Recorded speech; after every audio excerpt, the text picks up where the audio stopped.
आम आदमी पार्टी की पॉलिटिक्स के बारे में हम जानेंगे कि अरविंद केजरीवाल संसद में जो बातें कह रहे हैं उस मजमून को कैसे पढ़ा जाए और जिस तरह से वो अब एक गैप के बाद नरेंद्र मोदी से हेड ऑन कोलिजन की तैयारी कर रहे हैं और भविष्य की आम आदमी पार्टी की रणनीति क्या है और राज्यसभा चुनाव के लिए उन्होंने जिन लोगों को चुना और राज्यसभा का सांसद बनाया उसके पीछे क्या रणनीति है। तो बढ़ते हैं नेता नगरी के अगले सत्र की तरफ। नेता नगरी के इस सत्र में हम बात करेंगे आम आदमी पार्टी की पॉलिटिक्स की, अरविंद केजरीवाल के पॉलिटिकल मूव्स की। नतीजे आने के बाद से काफी पानी बह चुका है इंद्रप्रस्थ से होकर गुजरने वाली यमुना में। पंजाब में सत्तानशी हुए, उसके बाद ऐलान आया कि सरकारी दफ्तरों में बाबा साहब भीमराव अंबेडकर और शहीद आजम भगत सिंह की फोटो लगेगी। कांग्रेस ने आलोचना की गांधी जी क्यों नहीं, तो केजरीवाल का दिल्ली विधानसभा में पलटवार आया और इसमें उन्होंने गांधी जी से तात्पर्य अपनी राजनीतिक सहूलियत के हिसाब से इंदिरा, राजीव, सोनिया इत्यादि लगा लिया और बीजेपी को निशाने पर साधते हुए बात हेडगेवार और सावरकर तक ले गए। तो क्या है इस समय अरविंद केजरीवाल की पॉलिटिक्स, क्या रणनीति है? वो कश्मीर फाइल्स को लेकर भी नरेंद्र मोदी सरकार पर और खुद प्रधानमंत्री पर निशाना साधते नजर आए। कहा कि 7 बरस तक दिखाने को कुछ नहीं है, तो विवेक अग्निहोत्री के पैरों में जाकर गिर गए। ये आम आदमी पार्टी के सुप्रीमो और दिल्ली के मुख्यमंत्री का बयान है। एमसीडी को लेकर एक बड़ा डेवलपमेंट हुआ है, यूनिफाई कर दिया गया है तीनों एमसीडीज को लेकर। उसको लेकर कैबिनेट में बिल आ चुका है, पास हो चुका है और अब वो सदन के पटल पर है, तो इसको लेकर भी अदावत है। राज्यसभा की 5 सीटें, उसमें से 1 सीट क्रिकेटर को दी गई, 1 सीट राघव चड्ढा दिल्ली के विधायक जी उनको दी गई, 2 सीटें उद्योगपति को दी गई और 1 और कार्यकर्ता को। तो इस तरह से वो वितरण हुआ, 1 दिल्ली के प्रोफेसर, 1 क्रिकेटर, 2 कारोबारी और 1 दिल्ली के नेता। तो इसके पीछे क्या पॉलिटिकल मूव है, क्या नुक्ताचीनी हो रही है और क्या नेतार्थ देखे जा रहे हैं, इस पर आज हम विस्तार से बात करेंगे। नेता नगरी के इस सत्र में बातचीत करने के लिए हमारे साथ जुड़े हैं 2 मेहमान। मुंबई से हमारे साथ जुड़ रहे हैं वरिष्ठ पत्रकार राजदीप सरदेसाई। बहुत बहुत स्वागत है आपका एक बार फिर से नेता नगरी में। Thank you very much Saurabh भाई, थैंक यू। और दूसरे मेहमान हमारे साथ हैं कुणाल, जो इंडिया टुडे ग्रुप के लिए लगातार दिल्ली सरकार को और उसी क्रम में आम आदमी पार्टी को कवर कर रहे हैं। कुणाल, मेरे ख्याल से ये नेता नगरी में आपका डेब्यू है, बहुत बहुत स्वागत और धन्यवाद। इससे पहले भी मैं एक बार आ चुका हूं। अच्छा, इससे पहले भी एक बार आ चुके हैं। I stand corrected. किसान आंदोलन का वक्त था, किसान आंदोलन के दौरान, जी बिल्कुल, नाउ आई रिमेंबर, आप उस समय रिपोर्टिंग कर रहे थे। कुणाल, आपसे ही शुरुआत करते हैं। विधानसभा के सेशन को, पटल को चुना गया पॉलिटिकल मैसेजिंग के लिए।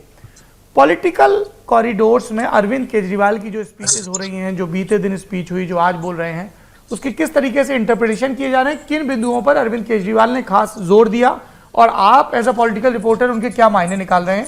Please start. एक तो हमें सबसे पहले कंटेक्स्ट समझना होगा कि जब अरविंद केजरीवाल ये भाषण दे रहे थे विधानसभा के अंदर, तो किस समय पे क्या मौका था, क्यों वो भाषण देना उन्होंने शुरू किया। तो ये उपराज्यपाल की स्पीच थी और धन्यवाद प्रस्ताव का जवाब दे रहे थे। और इसीलिए आमतौर पर एलजी का जब अभिभाषण होता है, उपराज्यपाल का अभिभाषण होता है, तो उसमें एक परंपरा रही है कि बहुत ज्यादा पॉलिटिकल स्पीच नहीं दी जाती है, बल्कि जो सरकार के कामकाज है वो गिनाए जाते हैं, उस पर तवज्जो रहती है। जो भी मुख्यमंत्री रहता है वो जवाब देते हुए अपनी बात कहता है। लेकिन इन्होंने अरविंद केजरीवाल ने जो मौका चुना वो इसको पॉलिटिकल, एक तरीके से पूरी तरह पॉलिटिकल स्पीच था। इसमें आप अगर ढूंढेंगे कि सरकार के कामकाज पर कुछ बात हो रही हो, तो ऐसा नहीं हुआ। मुख्य तौर पर 3 बिंदुओं को उन्होंने छुआ, जिसमें एक एमसीडी इलेक्शन का मुद्दा था, दूसरा कश्मीर फाइल था और तीसरा जो आपने कहा कि तस्वीरों को लेकर के जो पूरी एक कंट्रोवर्सी है कि भगत सिंह और अंबेडकर की तस्वीरें क्यों नहीं गांधी जी की फोटो लगाई जाए या बाकी तमाम चीजें। तो इन चीजों को छुआ, जिसका सरकार से एक तरीके से लेना देना बहुत ज्यादा है नहीं। अब क्या है, क्या अरविंद केजरीवाल सिर्फ मुख्यमंत्री हैं आज की तारीख में? नहीं है, लेकिन उनके पास जो मंच है वो एक तरीके से खुला मंच जो है वो उनको विधानसभा में मिलता है, जहां उनको कोई रोकने टोकने वाला नहीं होता है। विपक्ष जितना है भी उतना बहुत ज्यादा स्ट्रांग है नहीं, तो ऐसे में उनको एक तरीके से खुला मंच मिलता है और उन्होंने इसी बहाने एक तरीके से नेशनल ऑडियंस को साधने की कोशिश की। और जो अलग अलग राज्यों में उनकी चुनावी तैयारी है, चाहे वो गुजरात में है, हिमाचल में है, जो इस साल के आखिर में इन दोनों चुनाव बने, और आगे की जो चुनावी तैयारी है उसको लेकर के हुई। तो ये एक तरीके से सुनियोजित ये पूरा आंसर था। और इसको लेकर के जो आपने पूछा कि राजनीतिक गलियारों में कैसी चर्चा है, तो निश्चित तौर पर उसको लेकर के विवाद उठना ही था, होना ही था। जो बीजेपी कह रही है कि कश्मीरियों का मजाक उड़ाया है और कश्मीरी सेंटिमेंट्स के खिलाफ है, तो वो सब कुछ एक्सपेक्टेड लाइन पर है। लेकिन क्या इससे जो हासिल करना चाहते थे अरविंद केजरीवाल वो हासिल हुआ? निश्चित तौर पर हुआ। वो काफी चर्चा हो रही है, हम भी चर्चा कर रहे हैं। तो इस तरीके से हासिल भी उन्होंने किया है। लेकिन जो मैंने बताया कि क्या कंटेक्स्ट था, क्यों ये करना पड़ा, और आमतौर पर ऐसा होता नहीं है, लेकिन फिर भी अरविंद केजरीवाल ने सदन के पटल पर इस तरीके का एक भाषण दिया जिसकी सब जगह चर्चा होती है। राजदीप सरदेसाई जी, क्या देखते हैं आप इस भाषण के निहितार्थ? How do you interpret this speech? Saurabh भाई देखिए, जैसे कुणाल ने कहा, मुझे भी लगता है कि अरविंद केजरीवाल ने कहीं ना कहीं अब सोच लिया है कि मैं अब एक ट्रूली नेशनल नेता, मैं दिल्ली का केवल मुख्यमंत्री नहीं हूं। पंजाब की जीत के बाद उनको लगता है अब मैं नेशनल विकल्प कैसे बन सकता हूं, इस दिशा में मुझे जाना है। इसलिए भाषण हो या कोई भी उनकी अब मूव्स हो, एक उनका लक्ष्य रहेगा कि मेरी एक राष्ट्रीय छवि बन जाए। और इस भाषण में उसी तरह से मैं देखता हूं, क्योंकि आप देखिए एक कोशिश 2014 में भी की थी, जीत के बाद उन्होंने नरेंद्र मोदी को वाराणसी में चुनौती दी थी तब, लेकिन आपने देखा होगा कि अरविंद केजरीवाल को ज्यादा यश नहीं मिला, क्योंकि वो उसी समय राजनीति में आए थे। अब लगभग 10 साल हो रहे हैं उनको राजनीति में, और पंजाब के जीत के बाद कहीं ना कहीं अरविंद केजरीवाल को लगता है, खास करके कि विपक्ष में एक स्पेस है, कांग्रेस कमजोर हो रही है, उस स्पेस में मैं किस तरह से आगे धीरे धीरे बढ़ सकता हूं। पहले वो बड़े जल्दबाजी में थे, अब वो जल्दबाजी नहीं है, लेकिन इसके बावजूद आप जानिए वो गुजरात जा रहे हैं। अप्रैल के पहले हफ्ते में बड़ा कार्यक्रम उनका गुजरात में होगा, एक तरह से लॉन्च होगा उनका गुजरात का कैंपेन। मेरी जानकारी के मुताबिक वो हिमाचल प्रदेश बहुत जोर से लड़ने वाले हैं और पूरी ताकत झोंकने वाले हैं हिमाचल प्रदेश में भी।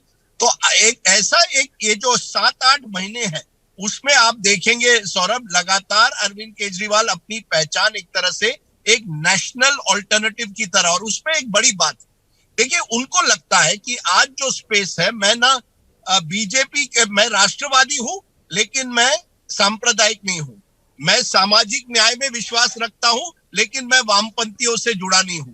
यानी एक अगला, एक थर्ड वे, एक तीसरी राह मैं ढूंढ रहा हूं। ना ही मैं कांग्रेस और लेफ्ट से जुड़ा हुआ हूं, ना मैं भाजपा से जुड़ा हुआ हूं।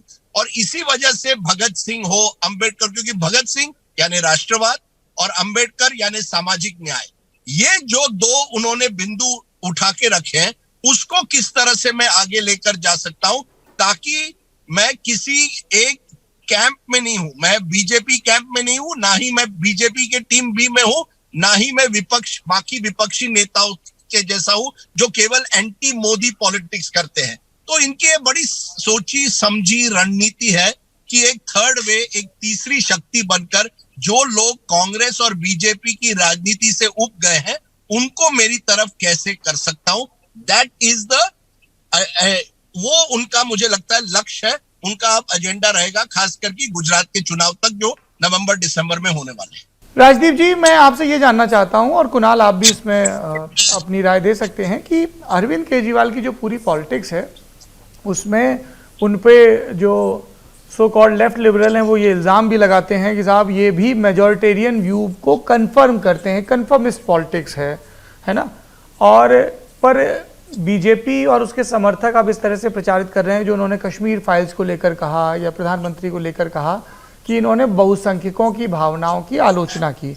और कई लोगों ने यह भी कहा कि अरविंद केजरीवाल पब्लिक मूड पढ़ने में चूक गए हैं मेजॉरिटी का, वरना वो कश्मीर फाइल्स फिल्म की आलोचना नहीं करते या उसको लेके इस तरह की बात नहीं कहते। How do you look at it Rajdeep? Interesting question. क्या आपको लगता है कि जिस तरह से भाषा का प्रयोग उन्होंने किया उससे कहीं एंटी हिंदू सेंटिमेंट नहीं? अरविंद केजरीवाल बड़े सोच बूझकर काम करते हैं इन मामलों पर। मुझे नहीं लगता, उन्होंने फिल्म की आलोचना की है, उन्होंने कहा है कश्मीरी पंडितों को न्याय देना चाहिए। अगर आप पूरा भाषण उनका पढ़े, और मुझे लगता है उसी दिशा में जाएंगे।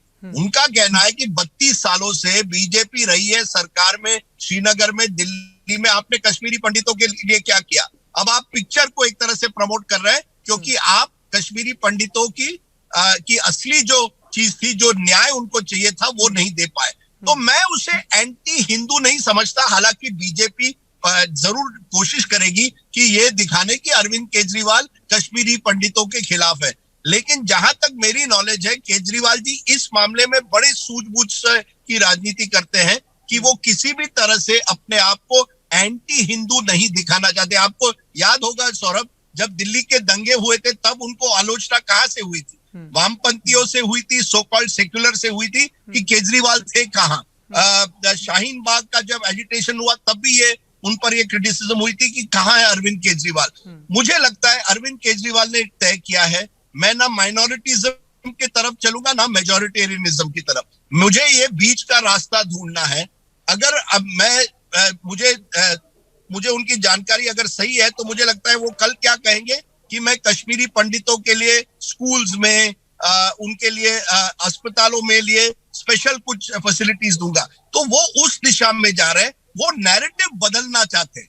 वो चाहते हैं कि मैं बीजेपी के ट्रैप में ना पड़ूं, ना ही मैं सेक्युलर कैंप के ट्रैप में पड़ूं। उसमें कितनी उनको सफलता मिलती है, क्या बीजेपी का जो ये बीजेपी की जो आलोचना है कि केजरीवाल जी ने कश्मीर पंडितों को नजरअंदाज किया है, कश्मीर फाइल्स पिक्चर पर एंटरटेनमेंट टैक्स वेव नहीं किया है, सवाल उठाए, ये बात अपनी जगह है, लेकिन उनकी रणनीति में साफ नजर आती है कि मैं ना एंटी हिंदू ना minoritism, that is his politics. Kunal, आपसे मैं ये जानना चाहता हूं कि जैसा राजदीप ने जिक्र किया, हम सब जानते भी हैं कि अब आम आदमी पार्टी के रडार पर दो बड़े राज्य हैं, गुजरात और हिमाचल प्रदेश, और दो बड़े राजनीतिक लक्ष्य भी हैं।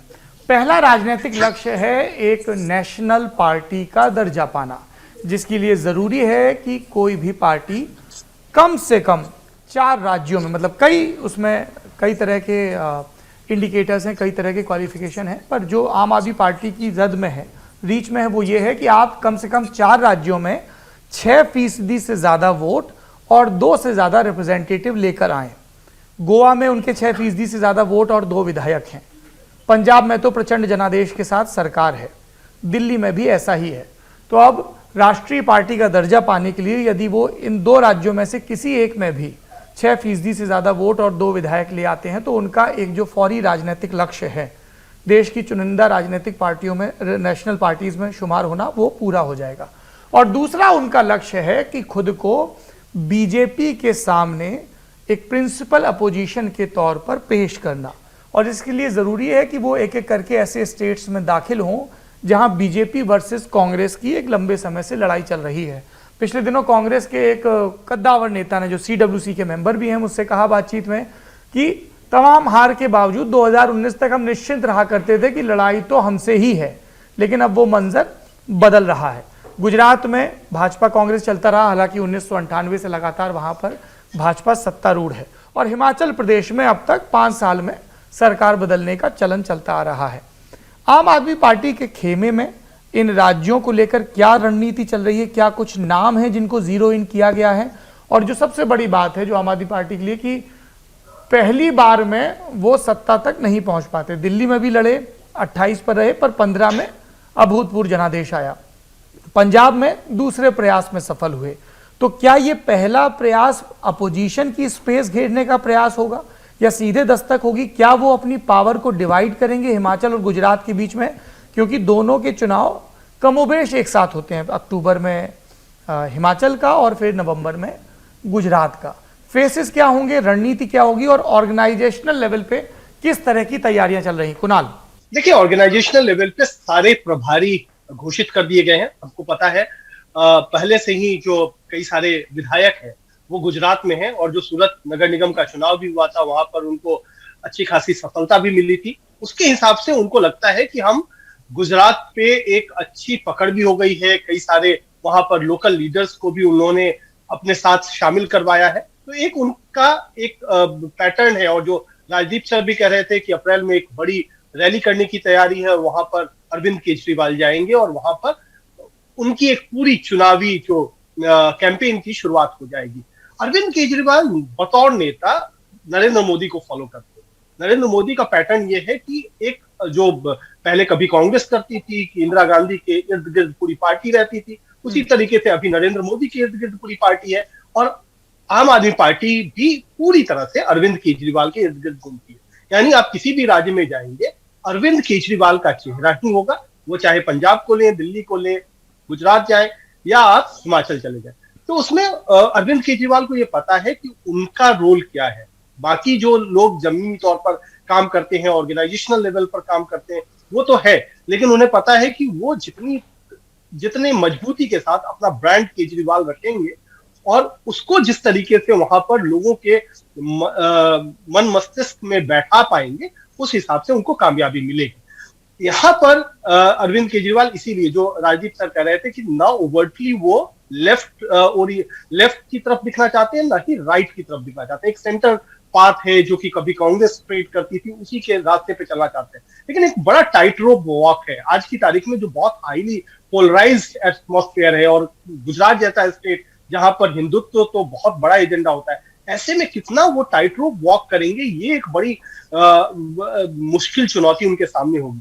इसके साथ साथ जो आपने कहा कि पहली चुनौती है उनको राष्ट्रीय पार्टी बनने की, वो एक बड़ी चुनौती है, लेकिन 3 राज्यों में उन्होंने अपनी स्थिति इस हिसाब से कर ली है। एक राज्य उनको और चाहिए, तो अब गुजरात, हिमाचल में कहां पर उनका ज्यादा फोकस होगा, ये उनको तय करना है। लेकिन अभी 2 चीजें चलेंगी। एक तो कि गुजरात में उन्होंने संगठन पहले बनाया, पहले चुनावी राजनीति की शुरुआत की, लेकिन हिमाचल जो है वो पंजाब से नजदीक, यानी पंजाब में जहां प्रचंड बहुमत मिला है उससे नजदीक है, और उससे राजनीति प्रभावित होती है, और वहां पर ज्यादा संभावनाएं हैं, क्योंकि वहां पर बीजेपी की सरकार अभी मौजूद है और कांग्रेस उतना अच्छा कर नहीं रही है। तो ये तमाम चीजें हैं जो कि उनको हिमाचल की तरफ भी ले जाती है। तो अब ये रोचक रहेगा देखना कि किसमें वो ज्यादा ताकत लगाते हैं, कहां ज्यादा वो अपने ऑर्गेनाइजेशनल को स्ट्रेंथ को लेकर के जाते हैं। इसमें एक लास्ट बात मैं कहूंगा कि पंजाब का जो एक्सपेरिमेंट है गवर्नेंस का, वो बहुत महत्वपूर्ण रोल प्ले करेगा। अभी तक तो दिल्ली की जो स्थिति है ना, दिल्ली में पैसा बहुत है, उनके पास रेवेन्यू का संकट नहीं है, पैसा नहीं है, तो उनकी जितनी भी स्कीम्स थी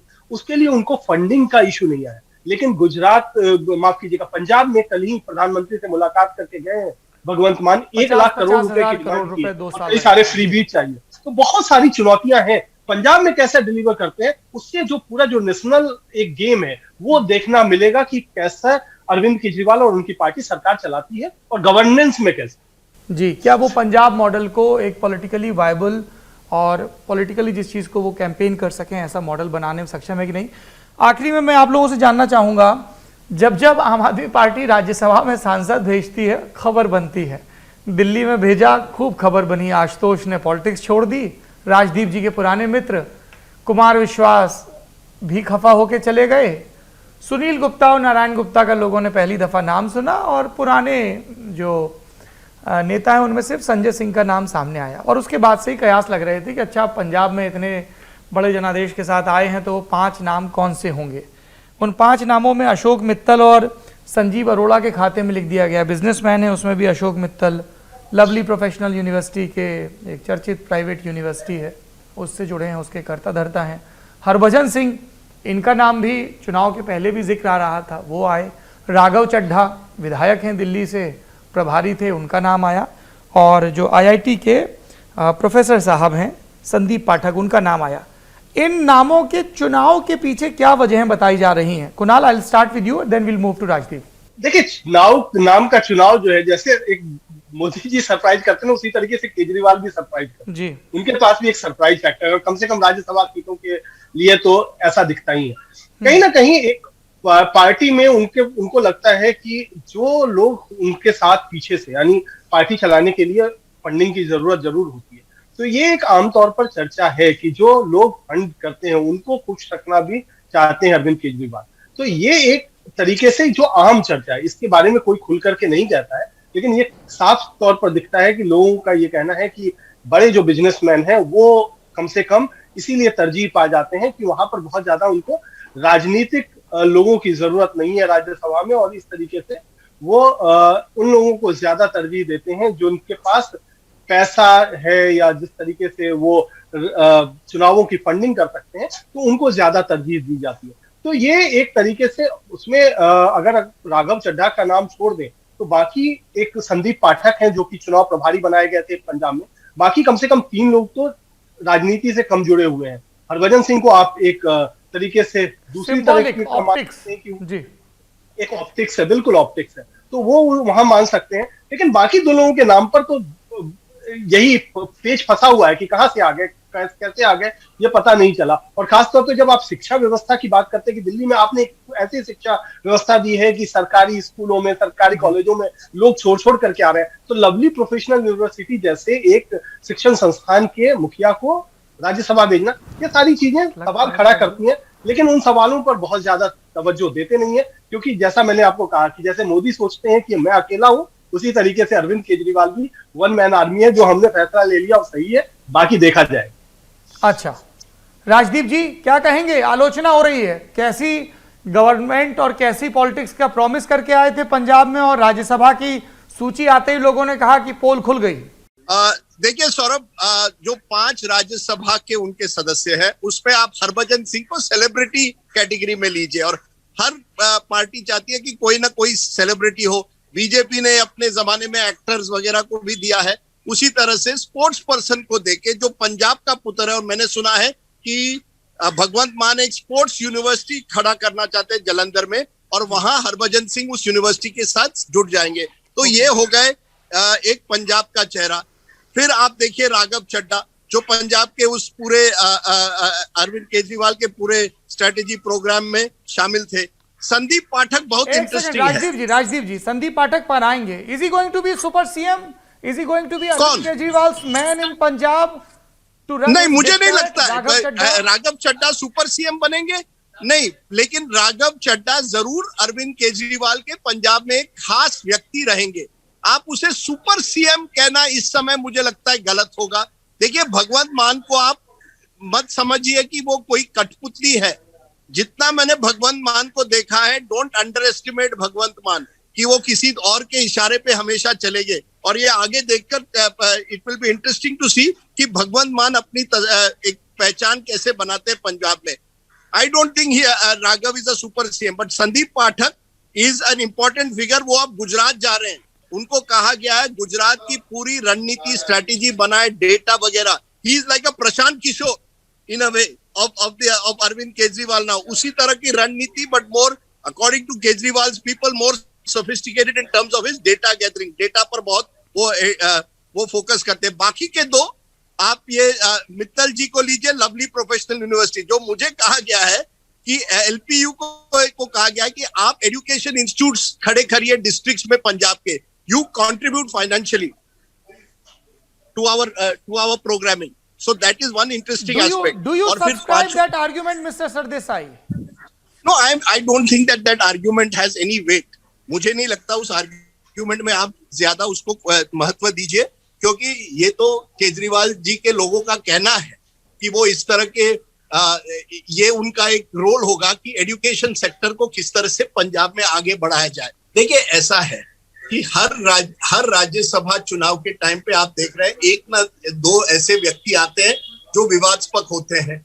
जब केजरीवाल जी ने पहली बार भी दिल्ली में 2 व्यक्तियों को टिकटें दी थी, 3 उनको सीटें दी, उसमें एक संजय सिंह जो उनके खास थे। मैंने कहा अपने ओपनिंग रिमार्क में सुनील गुप्ता, नारायण गुप्ता जी, उन पर सवाल उठे थे। अब उसी तरह से सवाल इस बार भी अरोड़ा जी पर उठेंगे जरूर। लेकिन आप मुझे ये बताइए, आज की राजनीति में जबकि पैसे की इतनी सख्त जरूरत पड़ती है, क्या आपको लगता है कि बगैर पैसे की आप राजनीति कर सकते हैं? Do you really think that is there? बाकी क्या पक्ष, जब शरद पवार जी ने या बाल ठाकरे ने मुझे लगता है राजकुमार धूत को भेजा था वीडियोकॉन परिवार से, एनसीपी ने कई ऐसे व्यक्तियों को दिया है जो उद्योग जगत से उनकी पहचान है, विजय माल्या बने थे, तब हम ये सवाल उठाएं कि नहीं? आप ये जरूर कह सकते हैं कि ये दर्शाता है। टॉप ने तब भी ये सवाल उठाया था, मैं तो अपनी कह सकता हूँ। नहीं, वही मैं कह रहा हूँ। और ये तो अलग राजनीति की प्रॉमिस करके आए हैं, हमारा काम सवाल उठाना है सर, हमारा काम। बिल्कुल, मैं देखिए सर मैं भी और हर पत्रकार सवाल जरूर उठाएगा कि 5 टिकटों में पंजाब से आपने 2 ऐसे व्यक्तियों को दिए हैं जो ना पार्टी से जुड़े हुए हैं, ना आप कह सकते हैं सरदार है। क्योंकि एक जरूर है, और ये बड़ा इंपॉर्टेंट पॉइंट है सौरभ जी, कि पंजाब के तस्वीर चेहरे, अब मुझे कहा गया कि 3 महीने बाद पंजाब से और 2 सीटें मिलेंगी, वो पंजाबी चेहरे रहेंगे। तो ये 2 बातें हैं, एक उद्योगपतियों को जब आप देते हैं और जो लोकल हैं उनको नहीं देते हैं। तो केजरीवाल जी की रणनीति साफ है।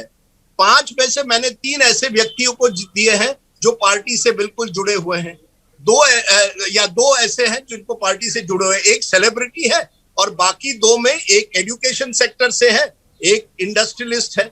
अब आप सवाल उठाएंगे कि क्या उन पांचों व्यक्तियों को पार्टी के व्यक्ति होने चाहिए? आप आज मुझे बताइए, राज्यसभा की आप तस्वीर पिछले 20 सालों से देख रहे हैं सौरभ, तस्वीर बदल रही है। who goes to Rajya Sabha, how does it benefit a party? ये सवाल उठता है ना। आप राज्यसभा की क्राइटेरिया क्या रहती है पार्टी में? क्या आप अपने लॉयलिस्ट को रिवॉर्ड करते हैं या एक ऐसे लोगों को देते हैं जिससे आपको लगता है या तो उनमें धन की ताकत है या कहीं मन बुद्धि की ताकत है? These are the do you give intellectuals, do you give industrialists? This is a larger question. पर ये केजरीवाल तक हम सीमित नहीं कर सकते। हर पार्टी को ये सवाल आपको पूछने पड़ेंगे, what is the criteria for making someone a Rajya Sabha MP? ये मुझे लगता है लिमिटेशन दिखाता है आम आदमी पार्टी की, but let us not suggest that they are the only party doing it. Nobody is suggesting that in this particular session we were talking about their politics, इसलिए ये क्वेश्चन रेज हुआ है राजदीप जी। अब इस सेशन को यहीं पर रोकते हैं। ये दिलचस्प है, अरविंद केजरीवाल बहुत कॉशियसली नरेंद्र मोदी प्रधानमंत्री पर सीधे हमले से बचते थे। कभी कहते थे ये प्रधानमंत्री का तो चुनाव नहीं है जी, मुख्यमंत्री का चुनाव है, क्या दिल्ली में मोदी जी लड़ रहे हैं, कभी कुछ और बात करते थे क्योंकि उन्हें अब तक ये पॉलिटिकली वायबल लग रहा था। लेकिन अब जब उन्हें गुजरात में नरेंद्र मोदी के ब्रांड से भाजपा से 2-2 हाथ करने हैं, अमित शाह से 2-2 हाथ करने हैं और हिमाचल प्रदेश में भी बीजेपी को चैलेंज करना है, तो उनके पास विकल्प नहीं है। And if he wants to present his party as a national alternative, तो फिर उन्हें नरेंद्र मोदी के सामने खुलकर आना ही होगा। कुणाल ने एक ऑब्जर्वेशन दिया था, उससे मैं पूरी तरह सहमत नहीं। कुणाल ने कहा था कि जैसे इंदिरा गांधी के इर्द गिर्द पूरी कांग्रेस बुनी गई थी, जैसे नरेंद्र मोदी के इर्द गिर्द पूरी भाजपा बुनी गई है, वैसी अरविंद केजरीवाल के इर्द गिर्द।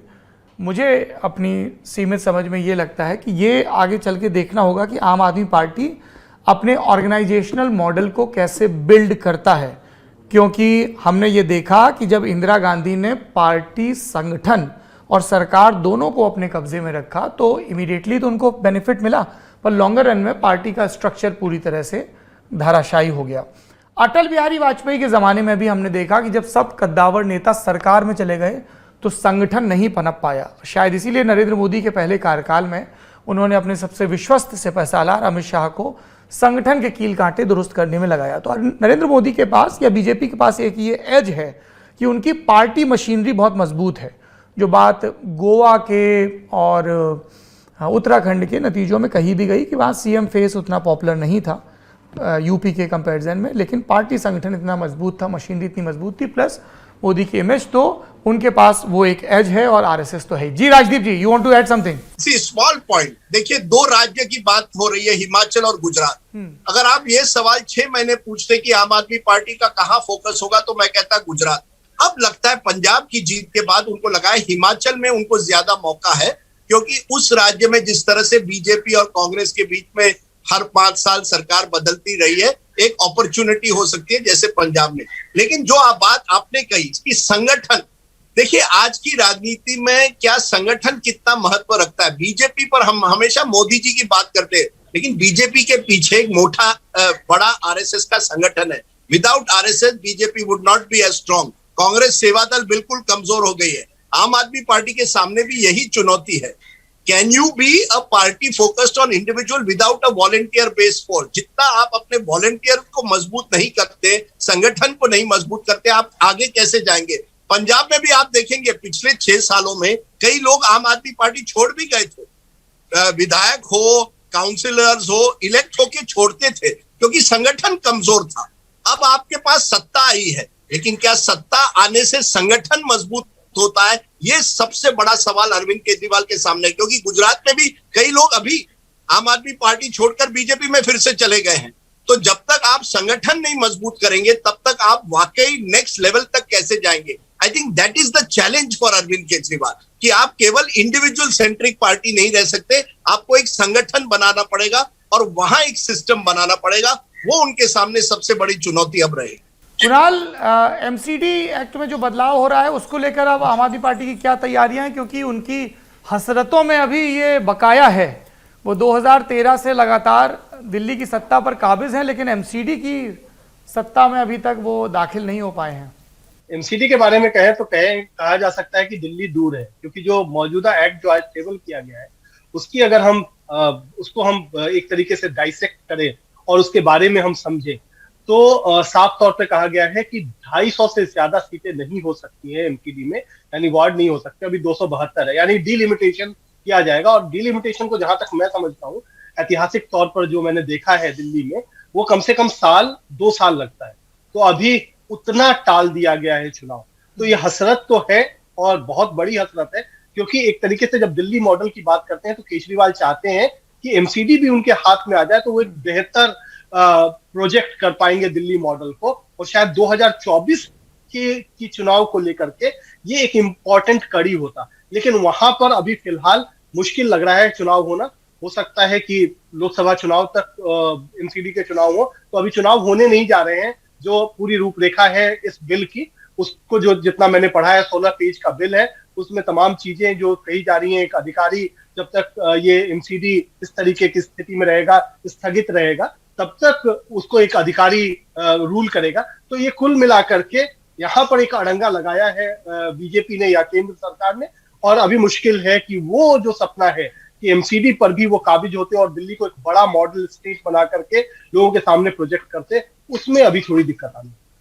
चलिए यहीं पर ये बातचीत रोकते हैं। कुणाल और राजदीप सरदेसाई, आप दोनों ने इतना वक्त दिया, बहुत बहुत धन्यवाद। बढ़ते हैं नेता नगरी के अगले सत्र की तरफ।